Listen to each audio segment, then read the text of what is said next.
Good day. The leadership of Vietnam continues to scramble to repair any possible damage with the Eurasian powers following the disastrous visit of US Vice President Kamala Harris to Vietnam back in August. As you will all recall from my previous programs and also, of course, from the news, Kamala Harris visited Vietnam in the second half of August, where she made belligerent comments about China and also spoke about the United States being back and laid a wreath at the memorial where John McCain, the late Senator John McCain, was shot down by the Vietnamese Air Defense Forces during the Vietnam War. All of these comments and actions by Kamala Harris, taken together, alarmed the Vietnamese leadership, none more so than the fact that Kamala Harris appeared to be intent on using Vietnam as a platform to make criticisms of Vietnam's key and great neighbor, China, with which Vietnam has had a sometimes difficult relationship. And we saw that in the days that followed, the weeks that followed Kamala Harris's visit, the Vietnamese arranged or received the Chinese Foreign Minister Wang Yi and had an extremely friendly meeting with him in Hanoi, which was clearly intended to mend fences with China and to reassure the Chinese that there was no question of Vietnam tilting towards the United States in this confrontation in the Indo-Pacific region between the United States and China. And this came after Vietnam's decision, whilst Kamala Harris was actually visiting Vietnam, to meet the Chinese ambassador and to publish the fact that a meeting between Vietnamese officials and the Chinese ambassador had taken place, over the course of which the Vietnamese gave the Chinese clear assurances that despite Kamala Harris's visit and despite all the rhetoric coming from Kamala Harris about the challenge from China, Vietnam was in fact not interested in confronting China in any way. Well, the Vietnamese have now gone a step further and they have sent their foreign minister to Russia, where he's had meetings with Sergey Lavrov, the Russian foreign minister, and Russian deputy prime minister Dmitry Chernyshenko. This comes after a telephone conversation between the Vietnamese president and President Putin on the 16th of September. Now, I'm going to start with that telephone conversation. The Russians have provided a readout, and I will read it in full. It's reasonably short, but it starts as follows. Telephone conversation with President of Vietnam, Nguyen Phuc. Vladimir Putin had a telephone conversation with President of the Socialist Republic of Vietnam, Nguyen Phuc, at the latter's initiative. Now, I've discussed many times in many programs how it is usually unusual for friendly countries whose leaders or foreign ministers have conversations with each other to mention the fact that one country, as opposed to another, initiated the call. Now, this is, as we will see, a very friendly call between the Russian and Vietnamese presidents. So that does beg the question of why the Russians would want to publicize the fact that it was the Vietnamese who initiated the conversation. I think this was done on purpose and on this occasion with the agreement of the Vietnamese. I think the Vietnamese are highlighting through the fact that they initiated this call and want the fact publicized. They are emphasizing and publicizing the fact that they are keen to re-establish, or rather to reaffirm, friendly ties between Vietnam and Russia, and by extension, friendly ties between Vietnam and the Eurasian powers. Anyway, to continue with the readout. The two leaders reaffirmed their mutual commitment to further developing bilateral relations as a comprehensive strategic partnership. They discussed a number of forward-looking topics on the bilateral cooperation agenda in trade, the economy, and energy, as well as progress in the implementation of the free trade agreement between the Eurasian Economic Union member states and Vietnam. They also discussed cooperation between the two countries as part of the Russia-ASEAN dialogue.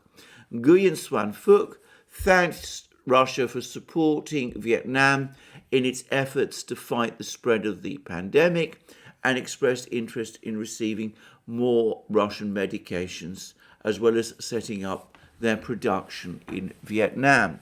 The two presidents agreed to continue contacts through various channels. So let's first of all unpack this. As I said, it's clearly a very friendly conversation. The tone of this readout makes that very clear. But we see certain words in the readout coming to the fore and needing to be highlighted. Firstly, there is a mutual commitment to further developing bilateral relations as a comprehensive strategic partnership. Now, this concept of strategic partnerships is increasingly replacing the idea of alliances. The most important strategic partnership in the world is, of course, the one between China and Russia, which the Chinese have taken to calling the Grand Strategic Partnership for a New Era. Well, that is clearly the single most important strategic partnership. And as the Chinese and to some extent the Russians have essentially confirmed, that strategic partnership, the one between China and Russia, is to all intents and purposes an alliance. In fact, the Chinese have even gone further and have said that it is more and better than an alliance. Well, this relationship between Vietnam and Russia is clearly not on that scale, but it is nonetheless more than just a friendly relationship between two countries. It is clearly something more than that. It's not perhaps an alliance as such, but it's more than just a friendship. And there are various economic and political and indeed military connections which follow from that fact. And we learn that there's going to be bilateral cooperation in trade, the economy, and energy, as well as progress in the implementation of the free trade agreement between the Eurasian Economic Union, that's the Russian-led economic grouping of various former Soviet states, and Vietnam. And that points to an extremely close economic relationship between Vietnam and Russia. And of course, there's also a very strong economic relationship indeed between China and Vietnam. China is, of course, Vietnam's biggest trading partner. And then there was a discussion about Vietnam helping Russia to develop a relationship with ASEAN. This is the important Southeast Asian regional grouping of states, of which Vietnam is a key member state, and which Russia wants to develop and forge a particularly strong connection with. And then, of course, we have the issue of the pandemic. The Vietnamese, by the way, have been conducting what you might call reverse pandemic diplomacy. They often talk to various countries, the United States, China, and Russia, giving the impression that the pandemic is the major point of discussion. And in fact, when one unpacks the readouts, it's quite clear that the Vietnamese are using the uncontroversial topic of the pandemic as a mechanism to discuss more serious matters. And then last but not least, and perhaps most important of all, we see that the two presidents agreed to continue contacts through various channels. In other words, there is, from now on, going to be an intense discussion and series of contacts between Vietnam and Russia. And in fact, those contacts have now borne fruit. That commitment to further contacts has now borne fruit with the visit to Russia of Vietnam's foreign minister, where the foreign minister, the Vietnamese foreign minister, has had meetings with a number of senior Russian officials. And the first one is, of course, Sergey Lavrov. And again, I'm going to go to the Russian readouts of these meetings. There are Vietnamese readouts, but the Russian ones are always more, in my opinion, in some ways, easier to decipher, and that's why I'm going to go to them. And we read the following. Foreign Minister Sergey Lavrov met with Minister of Foreign Affairs of the Socialist Republic of Vietnam, Thanh in Moscow on 28th September 2021. And we then get these extremely warm words from Lavrov addressed to the Vietnamese foreign minister. We are delighted to be welcoming you to Moscow. In addition to my messages, I would personally like to congratulate you once again on your appointment as Minister of Foreign Affairs of the Socialist Republic of Vietnam, halfway through 2021. In your previous position, you were in charge of relations with the Russian Federation for almost a decade. We are sure that there will be continuity of these relations. Our relationship is characterized as a comprehensive strategic partnership. We have maintained a busy political, economic and technological dialogue, investment ties and highly versatile humanitarian contacts. We have cooperated closely on the international arena, specifically in the Asia-Pacific region, where Vietnam is one of Russia's main partners, including when it comes to UN operations. Today, we have a well-timed opportunity to discuss all the spheres of our cooperation, taking into account the assessments and objectives that came up in our President's telephone conversation that took place on September 16th of this year. In other words, Lavrov is saying that this is a follow-up meeting to the discussion, the telephone conversation between the Russian and Vietnamese presidents on the 16th of September. The Vietnamese foreign minister, Mr. Thanh, and can I apologize to any Vietnamese people in advance if I'm getting the pronunciation of his name wrong. I'm not sure exactly how one pronounces Vietnamese names, but anyway, he is received and greeted in Russia as an old friend. He is somebody who guided Russian-Vietnamese relations from the Vietnamese side for a decade, and he is now Vietnam's foreign minister, and the Russians know him well. I would wonder, by the way, whether Mr. Wei actually might speak Russian. After all, Vietnam and the Soviet Union were very close friends and allies, and to my knowledge, lots of Vietnamese officials at that time learned Russian. Perhaps he does, perhaps he doesn't. Perhaps if he does speak Russian, the Vietnamese don't want the fact generally known. Purely a guess on my part.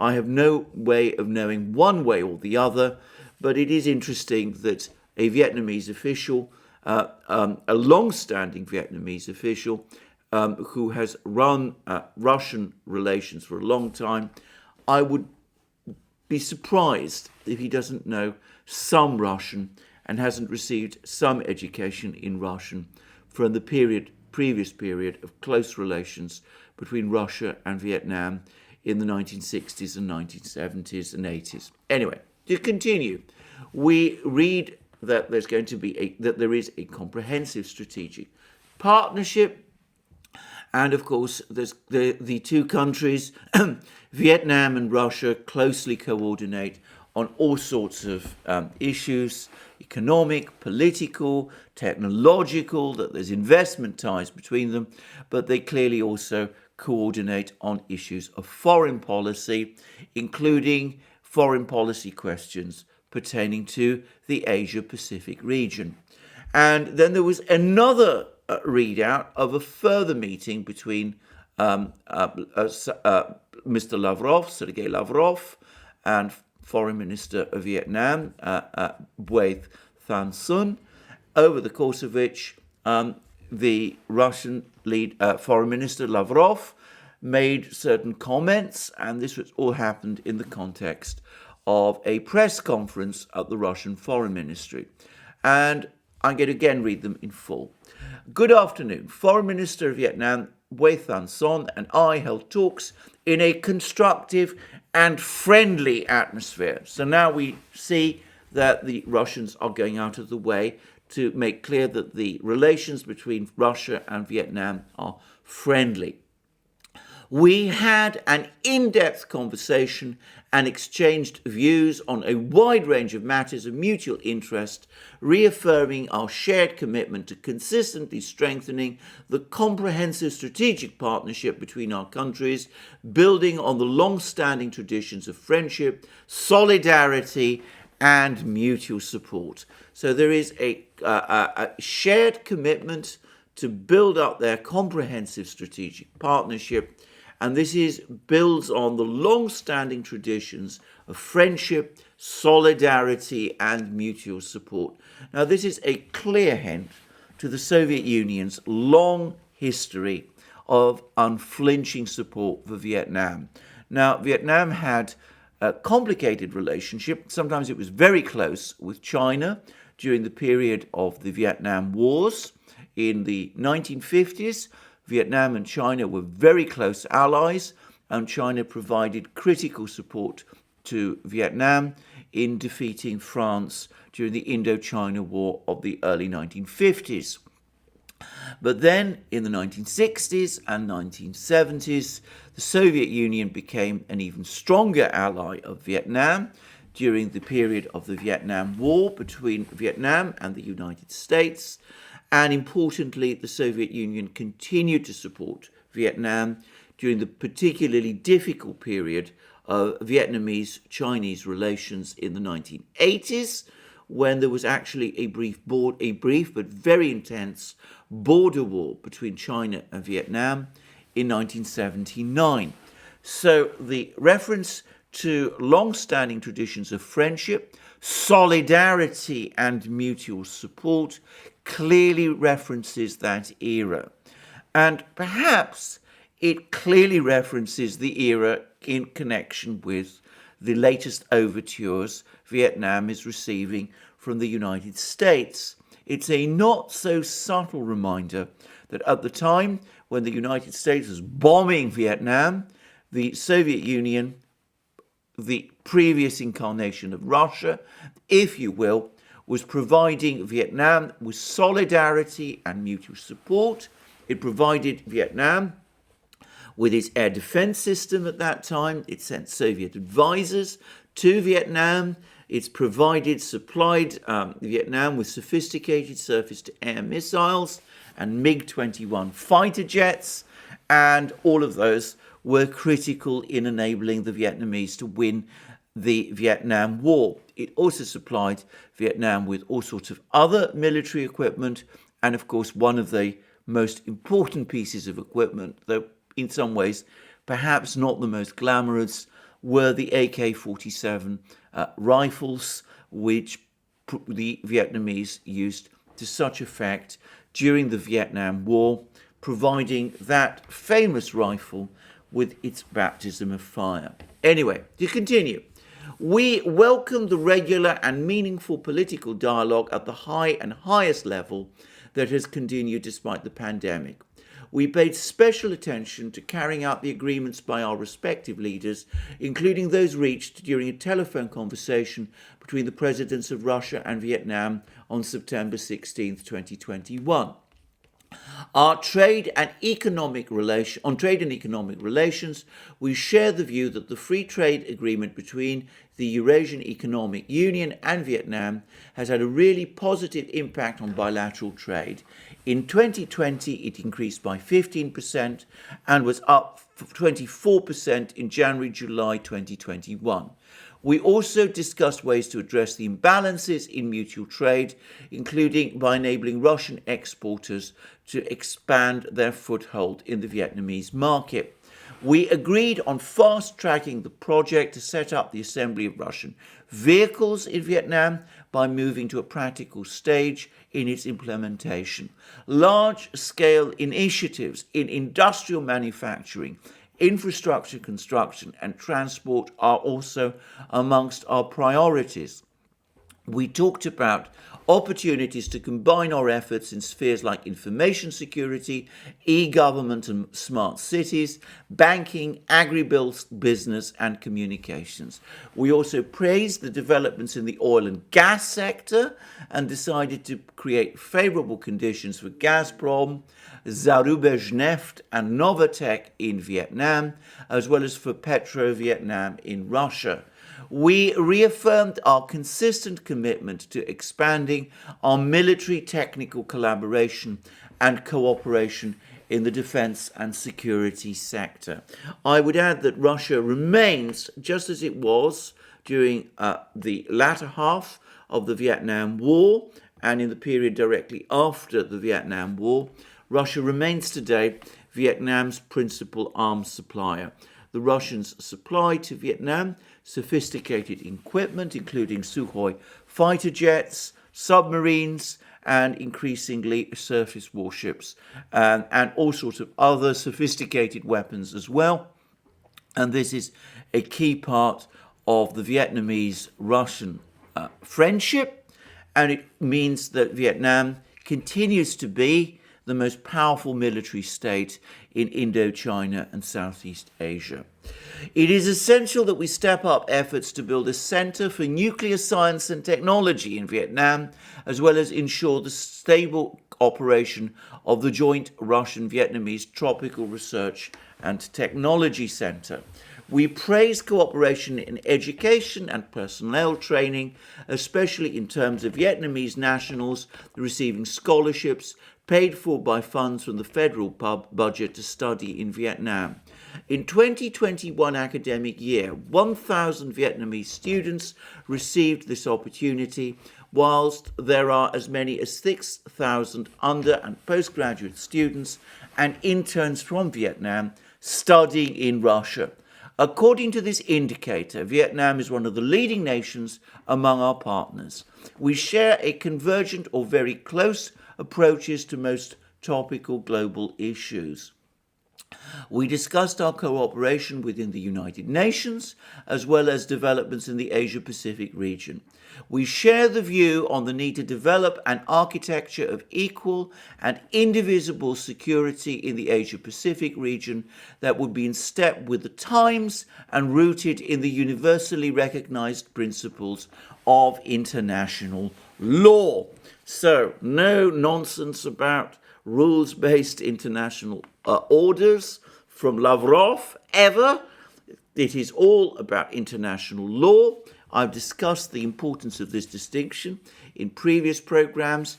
The rules-based international order is what the United States wants to impose and insists on. Russia, by contrast, together with China, talks about a system based on international law being something consensual between all the states that make up the world community. And Vietnam is on the Russian-Chinese side on this issue, and moreover, the Russians and the Vietnamese have a consistent dialogue about control and developments in the Asia-Pacific region. Now, that is extremely important because, of course, the Asia-Pacific region is the place where China and the United States are in confrontation with each other. The Vietnamese are not willing to be a part of this confrontation. They want to have an intense dialogue with the Russians about it. And when they do, they of course know that the Russians have this extremely close relationship with China.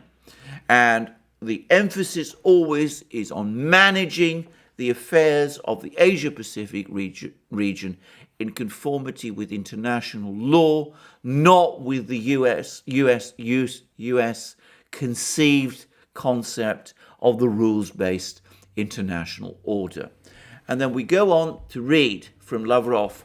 We also share the view that attempts to draw new dividing lines within the Asia-Pacific region would be counterproductive.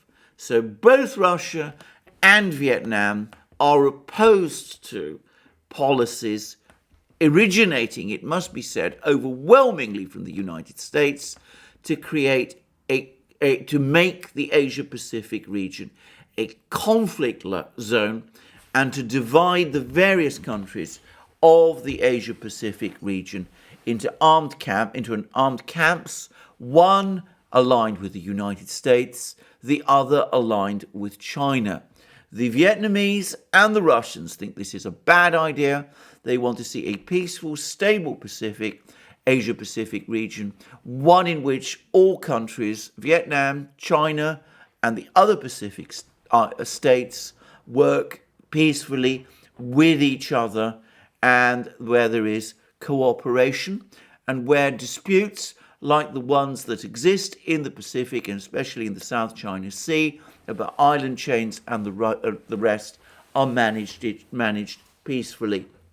This is basically a not so subtle hint from the Vietnamese and the Russians to the United States to stay out of the region, not to try to militarize it, not to intrude itself into this region, and not to try to divide the Asian countries into friends of China and enemies of China. And then Lavrov finishes, these were very useful talks. They enabled us to outline further effective efforts to carry out the agreements between our respective leaders.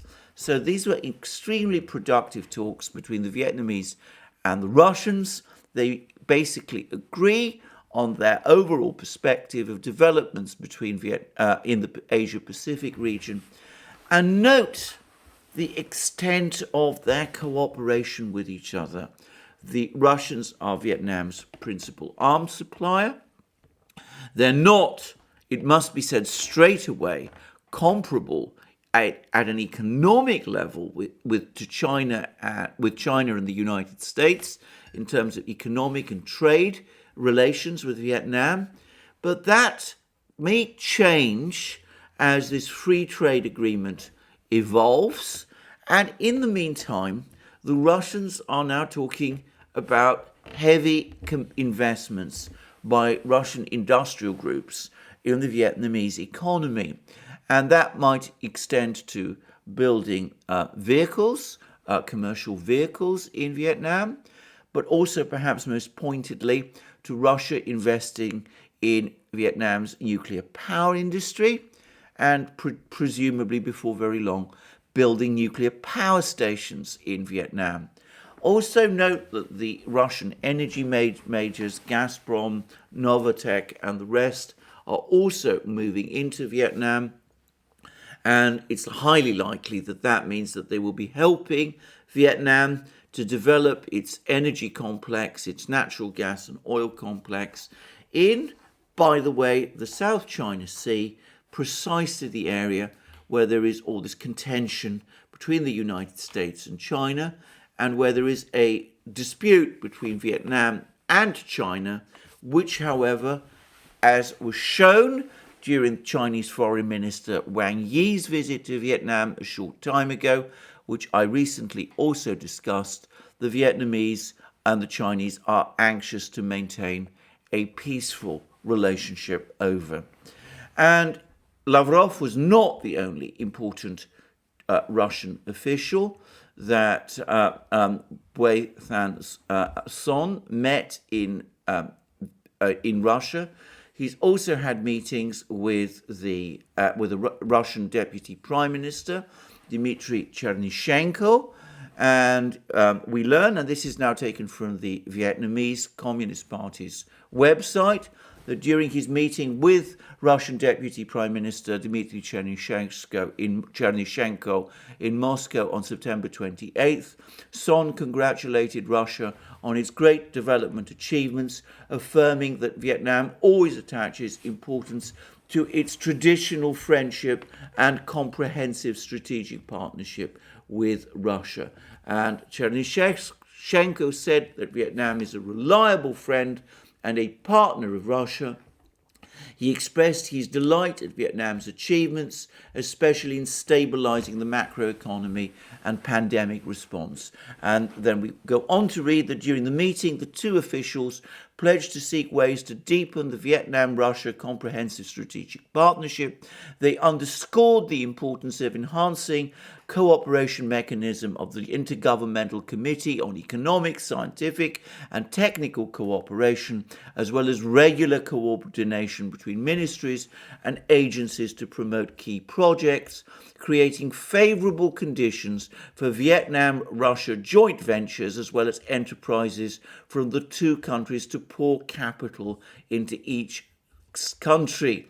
The two sides also highlighted the need to fully tap the potential for the Vietnam-Eurasian Economic Union free trade agreement, facilitating the export of products that can be supplemented in each country's market towards a healthy and balanced trade. They agreed on the necessity to expand into fields of cooperation that Vietnam has a strong demand, whilst Russia has advantages such as high-tech science and scientific research. The Russian Deputy Prime Minister agreed to consider increasing the number of scholarships for Vietnamese students at the request of the Vietnamese Foreign Minister. Regarding issues related to Vietnamese people in Russia, Chernyshenko said that he would direct relevant Russian agencies to facilitate the extension of residence for Vietnamese citizens whose visas have expired and were unable to return home due to travel restrictions caused by the pandemic. Now, this is an incredibly strong friendship. I mean, this goes way beyond Vietnam's friendship with China. The relationship with China may be economically a much more important one for Vietnam, but clearly it is Russia that the Vietnamese feel friendliest towards and with which they wish to pursue some of their most sensitive fields of cooperation. This is partly, obviously, a function of the history of Russia's support for Vietnam during its various independence wars and of the military-industrial cooperation which continues, but the Vietnamese want to emphasize again that it is to Russia that they're increasingly looking for cooperation in science, technology, in industrial development, in nuclear technology, in developing their energy sector. And I can't help but think that the Vietnamese, who we learn from that readout, that conversation between Putin and the Vietnamese president on the 16th of September, we learned from that readout that it was the Vietnamese who initiated this whole sequence of discussions. It was the Vietnamese who spoke with Putin on the 16th and said, let's take immediate action to upgrade and to emphasize the intensity of our friendship and the strength of our dialogue and of our cooperation. And it was the Vietnamese who clearly decided to send their foreign minister to Moscow at this particular time. Well, all of this points to the Vietnamese, again, wanting to emphasize to the Chinese, in part, but it seems to me to the Americans mainly, that their true friends are not in the United States, they are in Moscow. And that, I think, is an inevitable byproduct of the visit of Kamala Harris. The Vietnamese, I think, were deeply shocked by Kamala Harris's conduct in Vietnam. They, as I said, took the step of talking and reassuring the Chinese foreign minister that, in fact, they're not aligned with the United States against China. Nothing could be further from their minds. And they've gone a step further since then, and they've distanced themselves from the United States by turning to their old traditional ally, Russia, and doing so, moreover, in the full knowledge that Russia is now China's friend. So we see, in the most vivid way, in all these extraordinary warm words that the Vietnamese are addressing to the Russians, and which the Russians are addressing to the Vietnamese, the fallout from Kamala Harris's visit.